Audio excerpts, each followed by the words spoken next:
時間，撥動琴弦訴說着昨天，穿過風沙，穿越千年的思念。未來還有多遠，我們會在哪裡相見？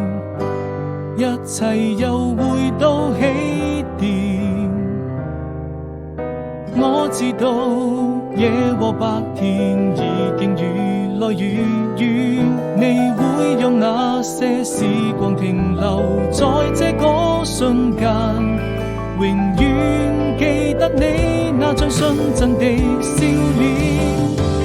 哪怕被風化成一片煙沙，在你耳邊卻多了一分牽掛。歲月啊，你一定是我今生最美的年華。